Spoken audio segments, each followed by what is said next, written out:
prvo jako mi je drago da ponovo govorim pred srbobranskom publikom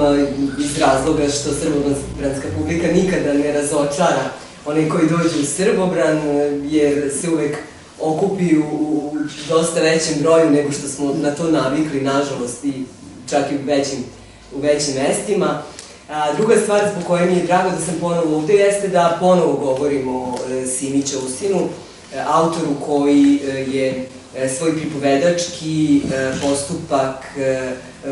za vrlo kratko vreme u mnogome usavršio i, kažem, kod koga zapravo se osjeća jedna evolucija, da tako kažem, i jedan zaista veliki napredak. Prethodni put govorila sam o knjizi Klošar ljubavi Sime Ćosina, za koju sam takođe pisala recenziju i moram da kažem da, zakoračujući u svet romana Dušanov put, bila sam ne malo iznenađena sposobnošću Sime Ćosina da zapravo menja svoj kurs od nekog ko je izraziti liričar, ko piše isključivo o emocijama, o ljubavi, o odnosu muškarca i žene, do nekoga ko zapravo piše sada jednu vrlo ozbiljnu i temeljnu studiju jedne ličnosti.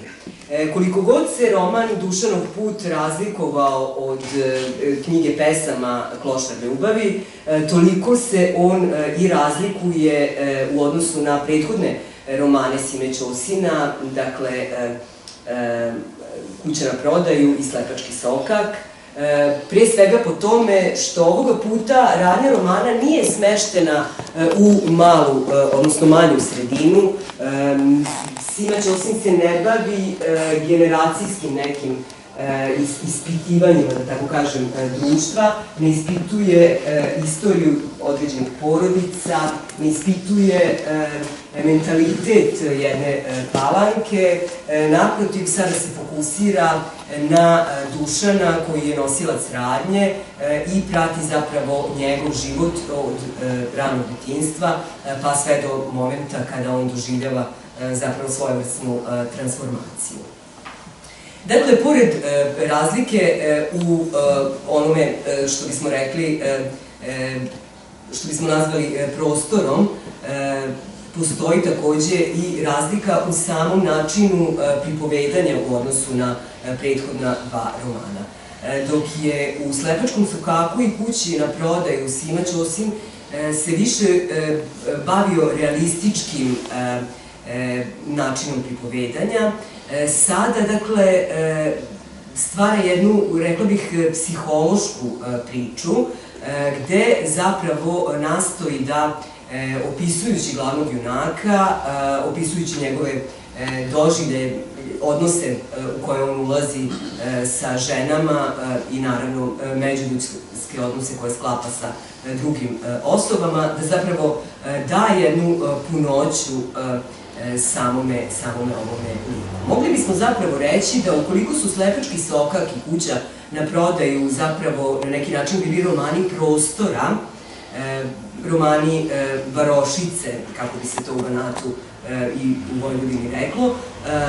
sada zapravo imamo posla sa jednim romanom ličnosti, romanom likova, jer ovde zapravo likovi određuju dinamiku i suštinu zapleta. Dakle, na samom početku Sima Ćosin započinje jednim gotovo infantilnim, dečijim načinom pripovedanja koji nastoji da opiše malog Dušana,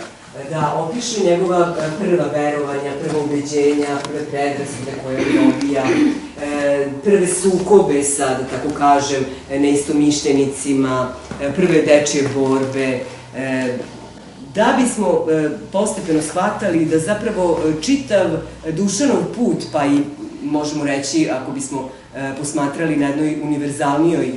razini ovaj roman, zapravo da je reč o jednom čovekovom, ljudskom putu u kojem je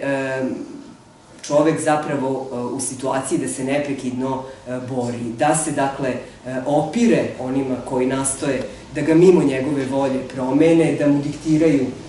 kurs, da odrede zapravo njegovu sudbinu, da ga ukalupe bilo nekim bračnim, bilo nekim drugačijim vrstama veza, nekim političkim,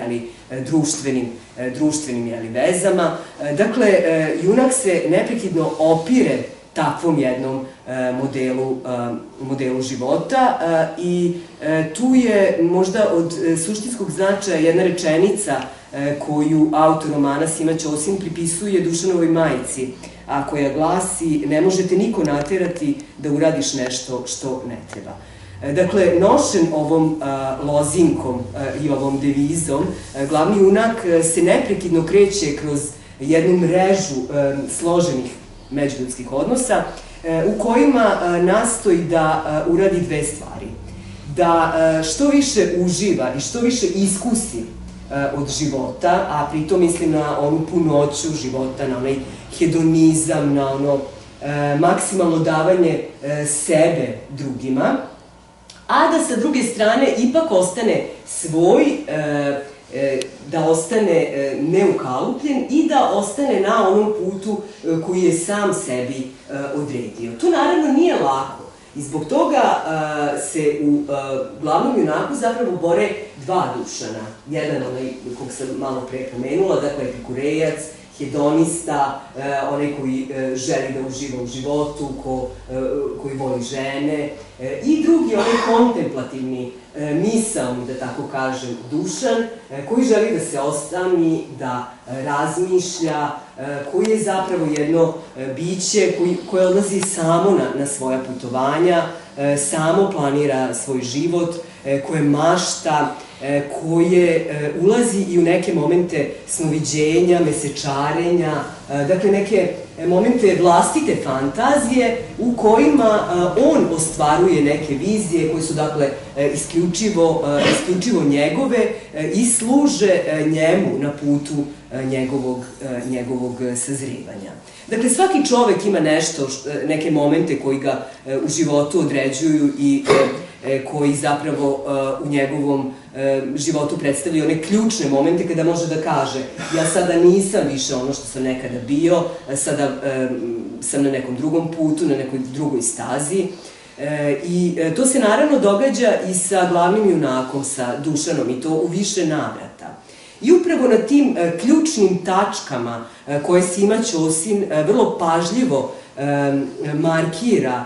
i na kojima zapravo gradi dinamiku radnje, dakle, upravo na tim tačkama je i sagrađen siže romana Dušanov put. To je nekoliko ključnih tačaka. U prvom redu to je odnos sa ženama, koji je vrlo kompleksan, koji varira od prvih, dakle, ljubavnih uspomene mladića, pa sve do izvesnog razočaranja, svesti o tome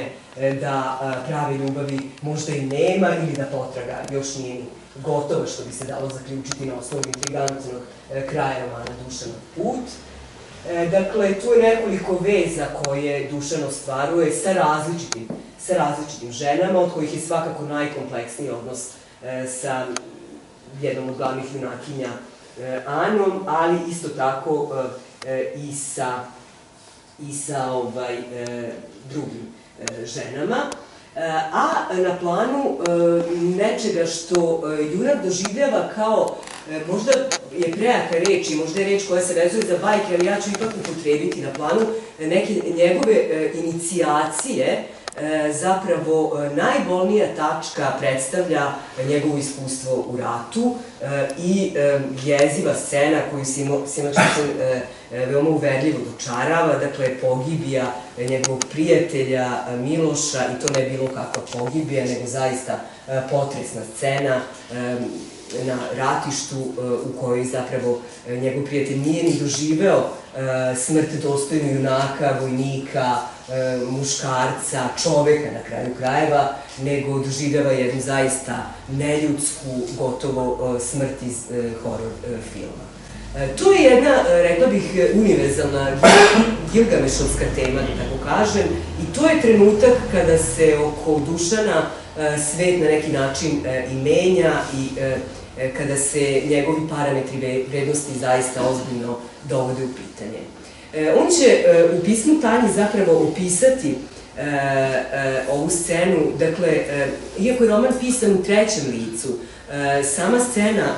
Miloševe pogibije, Miloševe smrti je toliko dramatična da se Sima Ćosin odlučuje da je predstavi u formi pisma, dakle u formi obraćanja drugome. Dakle, on je svedok onoga što se dogodilo, ali u isto vreme on je u toj meri potresen da zaista postoji potreba da se u ovaj roman na neki način uvede ispovest. Šta još uvodi u roman Dušanov put Sima Ćosin? Uvodi pripovedanje u trećem licu, ali ne više ono, rekla bih, realističko pripovedanje i sveznajućeg pripovedača koji prati svakog junaka, može da uđe u njegovu svest i podsvest, da zna šta on razmišlja u određenom trenutku. Ne. Sada se radi o jednoj modernijoj tehnici, o jednoj introspekciji koja se odnosi samo, dakle, na glavnog junaka i iz njegove vizure prelomljeni su svi događaji. Dakle, ono što Dušan nije video, ono što Dušan nije čuo, dakle, nije se ni dogodilo. Ovo je sad jedan daleko, rekla bih, ličniji plan, jedan intimniji plan, nego što je to slučaj sa romanima Slepački sokak i Kuća na prodaju. To je razlog zbog čega sam roman Dušanov put proglasila tematski i sadržajno mnogo kompleksnijim romanom nego što je to slučaj u prethodna dva romana, koji su takođe građeni na jednom uzbudljivom zapletu i koji takođe su uspeli da do sada osvoje, da tako kažem, čitalačku publiku i da, kako i Monika dobro zna, žive jedan svoj život nezavisno od pisca. Dakle, to su romani koji se čitaju, koji se traže u biblioteci, koji, dakle, žive svoj život i Sima Ćosin je i po njima prepoznatljiv. Sada, potrebno je da ga prepoznamo i identifikujemo i sa najnovijim romanom, iako, kažem, je reč o promeni kursa, ali ono što, dakle, vezuje, ona tajna veza koja postoji između romana Dušanov put i prethodnih romana Sime Ćosina, jeste zapravo ta intriga, taj intrigantan zaplet koji čitaoca ne ostavlja ravnodušnim. Dakle, koji ga zapravo tera da knjigu ne ostavi dok god ne sazna šta se na kraju dogodilo sa Dušanom. I možda ni na kraju, ja ću vam sada malo otkriti, ali ne mnogo, naravno, da biste uživali u čitanju, možda ni na kraju ne saznajemo zapravo šta se sa Dušanom dogodilo. Tu nam Sima Ćosin ostavlja neku dvojaku mogućnost. Dok se rađa treći Dušan koji je oslobođen balasta prethodnog života, on u isti mah odlazi na putovanje gde postoji mogućnost rađanja jedne nove ljubavi i tako dalje, neću da prepričavam, ali kažem, koliko god, dakle, postojao otklon u odnosu na prethodnu poetiku, ono što spaja Dušanov put sa romanima Slepački sokak i Kuća na prodaju svakako jeste ta intrigantnost i ta, rekla bih, komercijalna dimenzija romana koja uopšte nije u nekoj suprotnosti sa kvalitetom. Dakle, pristalica sam teze da dobar roman treba da ima dobar zaplet i dobru radnju koja će, dakle, čitaoca, koja će, dakle, zapravo obezbediti čitaoca ne samo u momentu kada je roman napisan, dakle, ne samo na početku 20. veka, ne samo nekoga koji je savremenik Sime Ćosina ili savremenik Dušana ili kome su poznati događaji iz, ne znam, građanskog rata u Jugoslaviji i tako dalje, nego i nekoga ko će nakon 10, 20, 50 i više godina moći da u romanu prepozna univerzalne vrednosti i ko će, dakle, moći da zahvaljujući upravo uzbudljivosti radnje, ko će, dakle, moći da razume i prepozna sve ono što je Sima Ćosin Dušanovim putem zapravo želeo da kaže. Evo, ja sam, kažem, jedan od prvih čitalaca, možda i privilegovan na neki način, jer sam zajedno sa Simom i eto, prosto delila neke njegove nedoumice vezane za samu kompoziciju, ne mnogo, jer Sima je vrlo samostalan autor, kažem, on je neko ko se razvija i ko iskazuje svoju zrelost iz romana u roman, ali u svakom slučaju ovo je roman koji zaista najsrdačnije preporučujem kako onima koji žele dobru priču, tako i onima koji od romana žele nešto više. Jer u njemu ćete naći niz citata iz Biblije, nekih književnih poređenja, reminiscencija i mnogo toga što je univerzalno ljudsko i što, dakle, jeste primenjivo na život svakoga čoveka. To su, dakle, neke najdublje unutrašnje dileme,